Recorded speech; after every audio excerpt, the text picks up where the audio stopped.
O segundo filme de Andrew Garfield como Homem-Aranha é recheado de tramas paralelas que fizeram os fãs não sentirem tanta falta quando o personagem veio para o UCM. Com a recente chegada do filme Homem-Aranha Sem Volta para Casa, onde tivemos o retorno dos antigos escaladores de paredes, muita gente ficou se perguntando se foi injusta com Andrew Garfield e seus filmes. Será que o espetacular Homem-Aranha 2 poderia ter sido melhor? Bom, uma das formas que eu encontrei para responder essa pergunta foi mostrar para vocês todas as 16 cenas deletadas de Espetacular Homem-Aranha 2. Já chega então nesse vídeo deixando seu like, se inscreve aqui no canal se por acaso for sua primeira vez aqui e ó, já enche esses comentários com a palavra-chave do vídeo de hoje que vai ser "Você é espetacular". Eu sou o Eric Brelache e vamos junto para mais um vídeo. Depois de 3 filmes do Homem-Aranha estrelado por Tobey Maguire, a Sony foi obrigada a fazer o reboot do personagem graças a um conflito de interesses com o diretor da trilogia, o Sam Raimi. Graças a isso, pessoal, a gente teve o reboot do personagem com o espetacular Homem-Aranha de Andrew Garfield. É bem verdade que quando a gente viu o Homem-Aranha do Andrew Garfield,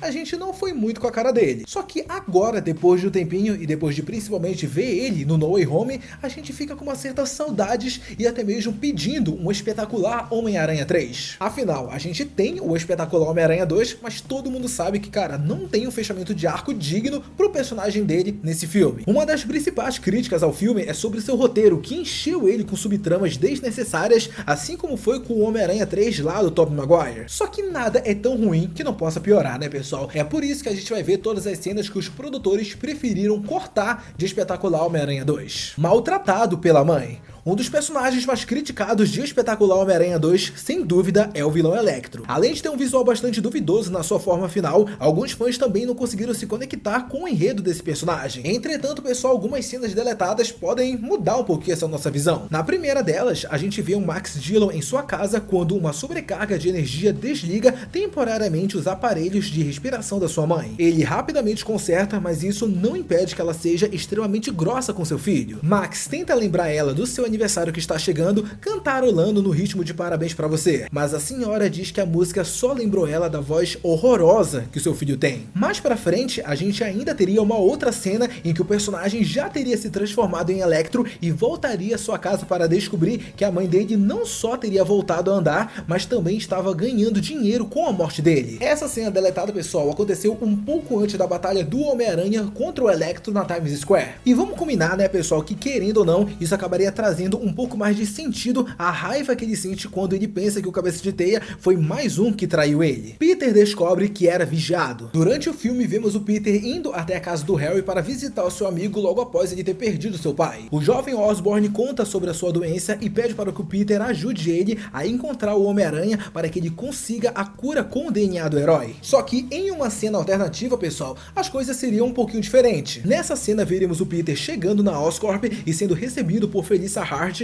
que levaria ele até Harry. Vemos então um protótipo de uma nova armadura em um dos funcionários dele e em um momento no qual o jovem Osborn tenta se exibir, ele quase acerta uma bola no rosto de Felicia, mas o sentido aranha de Peter acaba salvando ela. Harry então conta pro Peter que ele está morrendo devido à sua doença, bem parecido com aquilo que a gente viu no filme. Entretanto, diferente da versão original, ele acaba também revelando um segredo pro seu amigo. Ele diz que o seu pai, Norman Osborn, tinha arquivos secretos e em uma das pastas era repletas de fotos de Peter e de seus tios. Harry também mostra para ele um vídeo dos seus pais trabalhando juntos e comentando sobre um projeto usando o DNA das aranhas para desenvolver a cura para a doença dos Osborn, sobrevivendo à queda do avião. Logo no início do filme, vemos um pouco mais sobre os pais do Peter, aonde eles precisam deixar o filho com a tia May e com o tio Ben para tentar fugir. Vemos então eles sendo atacados dentro desse avião e o avião vindo a cair. Só que em uma cena alternativa, a gente vê o Richard Parker, o pai do Peter, segurando o que parece ser um paraquedas antes dele continuar a luta. A cena é cortada sem desfecho, o que daria a entender que o pai do Peter poderia ter sobrevivido à queda do avião. E o legal, pessoal, é que isso se conecta perfeitamente com uma cena deletada que acabou ficando bastante popular nos últimos anos. Nessa cena, a gente vê o Peter no cemitério, provavelmente lamentando o falecimento da sua amada Gwen Stacy, que morre no final do filme, então ele acaba sendo surpreendido pela presença do seu pai, que tem uma certa dificuldade para convencer o Peter que ele não está morto. A cena acaba com eles dois dois conversando em um banco quando Richard repete a icônica frase: com grandes poderes vem grandes responsabilidades. E é por causa disso que o Peter volta a vestir o manto de herói no final do filme. Eu amo você. Durante a formatura de Peter e Gwen temos um momento em que o Flash aparece para dar boas notícias. Ele parece bastante empolgado e até chega mesmo a dizer pro Peter que ele o ama, recebendo um "Uau,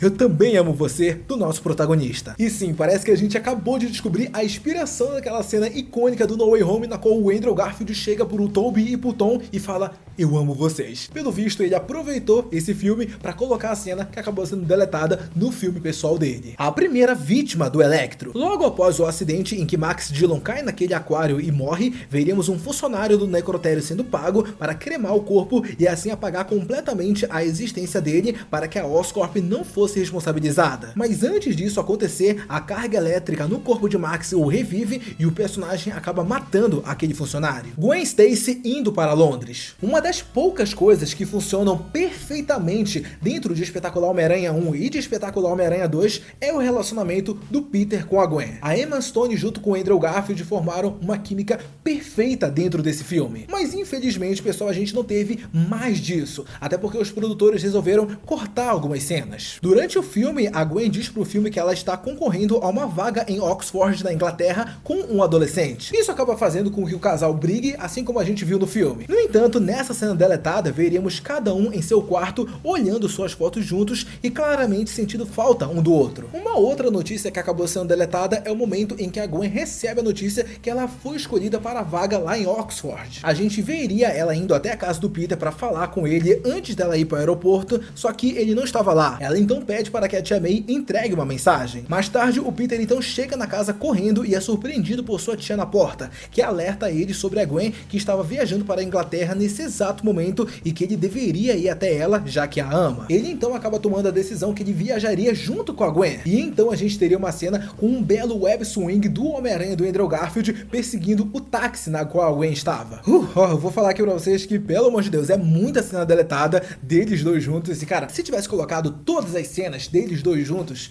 cara, teria ficado muito melhor, até porque a química deles dois, cara, é incrível. A transformação do Harry. O personagem que, cara, sem dúvida sofreu muito hate dentro desse filme foi o Harry Osborn. Além de ser basicamente um garoto mimado com um penteado mais emo do que o Tobey lá em Homem-Aranha 3, esse personagem não convenceu como Duende Verde. Nada envolvendo o Duende Verde do Danny DeHaan foi algo da hora, pessoal. Nada, a gente não teve nenhuma química com esse personagem. Tanto que, originalmente, a gente teria uma cena maior dele se transformando em Duende Verde, onde veríamos, inclusive, a morte do personagem Mank, com o Harry levando ele ao topo do prédio apenas para jogá-lo de lá de cima. E bom, essa cena é bem brutal, e bom, eu dou até razão pra galera que resolveu tirar ela, eu entendo. A risada do Duende Verde. Apesar de todas as críticas que esse Duende Verde possui, a gente precisa falar daquela cena na qual ele mata a Gwen. É claro que a gente não gostaria que a Gwen tivesse morrido nesse filme, afinal, como eu disse, a relação dela junto com o Peter, cara, era incrível. Só que a cena dela morrendo sem que o Homem-Aranha conseguisse salvá-la, cara, é simplesmente perfeita. E de acordo com o International Business Times, esse momento não causaria uma morte imediata da Gwen. Em uma cena alternativa, ela ainda teria forças para dizer algumas coisas ao Peter como uma forma de encorajar ele a não desistir. Eu, particularmente, pessoal, odiei essa ideia, prefiro 1 milhão de vezes mais a versão que a gente viu no filme, na qual não consegue dizer uma palavra sequer. Além disso, o comic book revelou que veríamos o Harry rindo após a morte da Gwen. Isso deixaria o Peter furioso, partindo para cima do vilão e quase matando ele com golpes bem mais fortes do que antes. E o legal é que isso até faz a gente lembrar um pouquinho do que a gente viu lá no No Way Home, na qual a gente vê o Peter do Andrew falando que ele não estava mais segurando os socos dele depois da morte da Gwen. Então, cara, é uma boa ligação que, infelizmente, né, acabou não acontecendo porque essa cena foi deletada. Um novo interesse amoroso. Não chega a ser nenhuma novidade, né, pessoal, que a gente teria a Mary Jane Watson aparecendo nesse filme do Espetacular Homem-Aranha 2. A foto da personagem acaba aparecendo no set de gravações, só que infelizmente ela acabou sendo cortada quase que totalmente. E eu digo quase, pessoal, porque lá no finalzinho, lá quando o Homem-Aranha tá enfrentando o Rhino, é possível ver rapidamente a Mary Jane de costa na cafeteria em que ela trabalhava. O simbionte Venom estava na Oscorp. Na cena pós-crédito desse filme, a gente vê um personagem misterioso misterioso indo visitar Harry na prisão. Após conversar com ele, ele vai na sala secreta da Oscorp para ver alguns acessórios de vilões do Homem-Aranha, como por exemplo as asas do Abutre, os tentáculos do Dr. Octopus e a armadura do Rhino. Claramente a Sony estava preparando o terreno para que em um espetacular Homem-Aranha 3 a gente tivesse o Homem-Aranha do Andrew Garfield enfrentando o Sexteto Sinistro. Porém, a gente pode dizer que essa cena, ela não tá completa. Em um dos trailers de divulgação do filme dá para ver o simbionte Venom preso dentro de um recipiente. E apesar dessa cena ter sido alterado no filme, a gente pode imaginar que o luto do Peter pela morte da Gwen faria dele o alvo perfeito para uma sequência do espetáculo Homem-Aranha 3, na qual nessa sequência ele lutaria contra um alien finalmente, né? Coisa que ele sempre quis. Bom pessoal, essas foram todas as cenas deletadas que temos de Espetacular Homem-Aranha 2. Eu quero muito saber a opinião de vocês de qual dessas cenas você gostaria que tivesse entrado no filme original. Então comenta aqui. Não sai desse vídeo antes de deixar seu like e se inscrever aqui no canal. Um beijo, abraço e até a próxima. Tchau!